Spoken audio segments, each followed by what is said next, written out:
product is called Power Saver and it's being marketed to homeowners.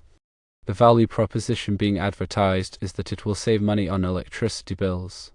The marketing technique used is primarily emotional appeal, creating a wow factor. However, there are several concerns regarding this type of product and its advertisement. Firstly, the accuracy of the display in the advertisement is questionable.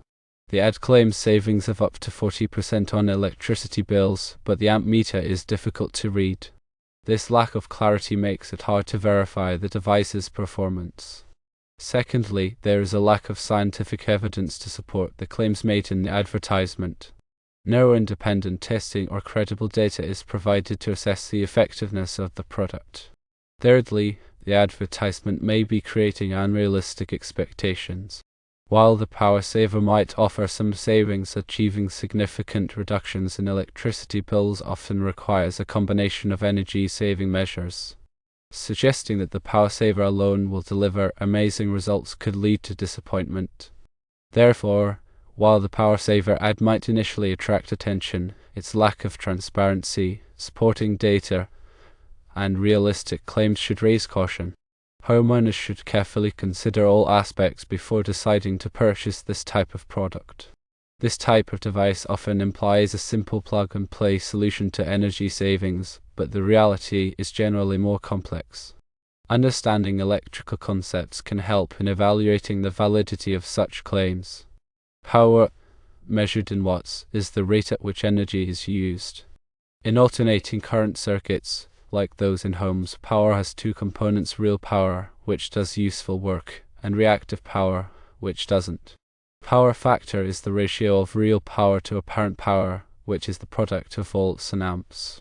A lower power factor means more current is needed to deliver the same amount of real power, leading to increased energy losses in the wiring. Some devices, like motors and fluorescent lights, have inherently low power factors. Claims that a simple device can significantly improve power factor for an entire household are often misleading. While power factor correction can reduce losses in the wiring, the savings are typically small, especially in residential settings. Furthermore, most modern appliances and electronic devices already have power factor correction built in. The electricity meter at a home measures real power consumption. So even if the device could improve the overall power factor of a home's electrical system, it wouldn't necessarily translate to a significant reduction in electricity bills. It's important to consider the specific appliances and their power consumption. High wattage appliances like air conditioners, electric heaters, and water heaters consume the most electricity. Focusing on reducing the usage of these appliances or using more energy-efficient models is a more effective way to save energy. Simple steps like turning off lights when leaving a room, unplugging electronic devices when not in use, and using energy-efficient light bulbs can also contribute to significant savings over time. Energy audits can help identify areas where energy is being wasted and recommend specific measures to improve energy efficiency. These audits assess insulation levels, air leaks, and appliance efficiency to provide a comprehensive picture of energy usage. In some cases, homeowners may be eligible for rebates or incentives for making energy-efficient upgrades. These programs can help offset the cost of improvements and make them more affordable. Before purchasing any energy-saving device, it's essential to research its claims thoroughly. Look for independent reviews and testing data to verify its effectiveness. Be wary of claims that seem too good to be true, and always consider the source of the information. Reputable energy efficiency organizations and government agencies can provide unbiased information and guidance. It is also important to understand that electricity bill savings may vary depending on several factors. These factors include the size of the home, the climate, the number of occupants, and individual energy usage habits. A device that works well in one home may not be as effective in another. Consider the overall energy efficiency of a home. Improving insulation, sealing air leaks, and upgrading windows can have a significant impact on energy consumption. These measures reduce the amount of energy needed to heat and cool the home. Smart thermostats can help to optimize heating and cooling schedules, reducing energy waste. These thermostats can be programmed to adjust the temperature automatically based on occupancy and time of day. In addition to electrical energy, homeowners can also save on other energy sources. Switching to a more energy-efficient water heater can save significant amounts of natural gas or electricity. Consider the energy efficiency of all appliances when making purchasing decisions. Look for the Energy Star label, which indicates that the appliance meets strict energy efficiency guidelines. Solar panels can generate electricity from sunlight, reducing reliance on the grid. While the initial investment can be significant, solar panels can pay for themselves over time through reduced electricity bills. Wind turbines can also generate electricity, but they are generally more suitable for rural areas with consistent wind speeds.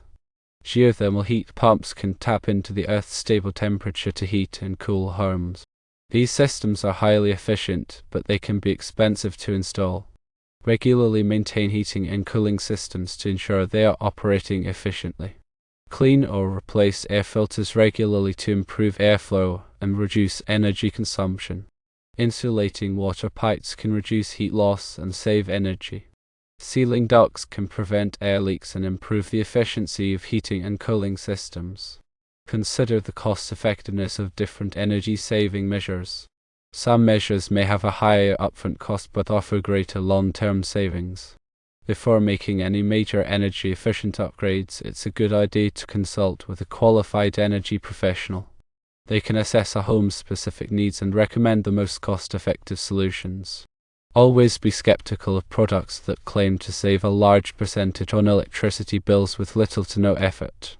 These claims are often exaggerated or misleading. Focus on making informed decisions based on reliable information and proven energy-saving strategies. Remember that energy conservation is an ongoing process, not a one-time fix. By making small changes to habits and investing in energy-efficient technologies, homeowners can save money and reduce their environmental impact. Understanding the science behind energy consumption and efficiency empowers individuals to make informed decisions about energy usage. It is recommended to consult with qualified electricians and energy auditors for professional advice tailored to specific needs. Remember, responsible energy consumption is a collective effort that benefits both individuals and the environment. By staying informed, making smart choices, and adopting sustainable practices, we can all contribute to a more energy-efficient future. Power factor is a crucial concept in electrical engineering, representing the ratio of real power, measured in kilowatts to apparent power, measured in kilovolt amperes. It indicates how effectively electrical power is being used. An ideal power factor is 1.0, meaning all the power supplied is used for doing work. However, in many industrial and commercial settings, inductive loads such as motors, transformers, and fluorescent lighting introduce reactive power, leading to a power factor less than 1.0. This lower power factor results in increased current flow in the electrical system to deliver the same amount of real power. The increased current causes higher losses in the transformers, conductors, and other electrical equipment, leading to reduced efficiency and higher energy bills. Utility companies often charge penalties for low power factors to encourage customers to improve their power factor and reduce the strain on the electrical grid. Power factor correction involves adding capacitors to the electrical system to counteract the effects of inductive loads. Capacitors supply reactive power, reducing the amount of reactive power that needs to be supplied by the utility. This leads to a higher power factor, reduced current flow, and lower energy losses. Power factor correction can be implemented at various levels, from individual equipment to entire electrical systems. Fixed capacitors are often used for loads that operate continuously at a constant level, while automatic power factor correction systems are used for loads that vary over time. These systems automatically switch capacitors in and out as needed to maintain a desired power factor. The benefits of power factor correction include reduced energy bills, increased system capacity, improved voltage regulation, and reduced equipment losses. However, it's important to note that power factor correction is not always necessary. In some cases, the cost of implementing power factor correction may outweigh the benefits. It's important to conduct a thorough analysis of the electrical system to determine whether power factor correction is justified. The analysis should consider the power factor, the load profile, the cost of energy, and the cost of power factor correction equipment. Power factor correction is a complex topic that requires specialized knowledge and expertise. It's recommended to consult with a qualified electrical engineer to assess your specific needs and recommend the most appropriate power factor correction solution. Electrical safety is paramount when working with electrical systems. Always follow safe work practices and wear appropriate personal protective equipment.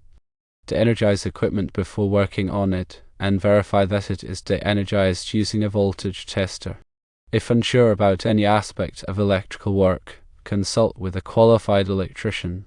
In summary, power factor is an important indicator of electrical system efficiency. Power factor correction can improve efficiency, reduce energy bills, and improve system performance, but it's not always necessary. Careful analysis and expert advice are essential to determine the most appropriate power factor correction solution. The NEC, or National Electrical Code, provides comprehensive guidelines for safe electrical installations. It covers various aspects of electrical systems, including wiring methods, overcurrent protection, grounding, and equipment installation.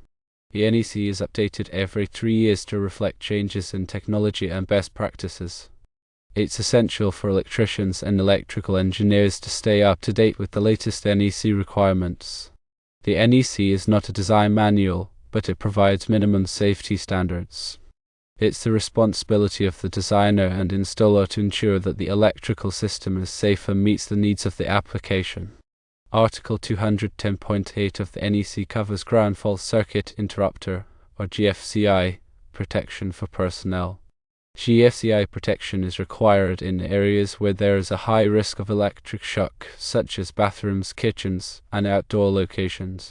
A GFCI is a device that detects ground faults and quickly interrupts the circuit to prevent electric shock. Article 250 of the NEC covers grounding and bonding. Grounding is the connection of electrical equipment to the earth, providing a path for fault current to flow back to the source. Bonding is the connection of metallic parts of the electrical system to create a low impedance path for fault current. Proper grounding and bonding are essential for electrical safety. Article 300 of the NEC covers wiring methods. It specifies the types of wiring that are permitted for different applications and the requirements for installing wiring safely. Article 310.15 provides guidelines for conductor ampacity, which is the maximum current that a conductor can carry safely without exceeding its temperature rating. The ampacity of a conductor depends on several factors, including the conductor material, the insulation type, the ambient temperature, and the number of conductors in a raceway or cable.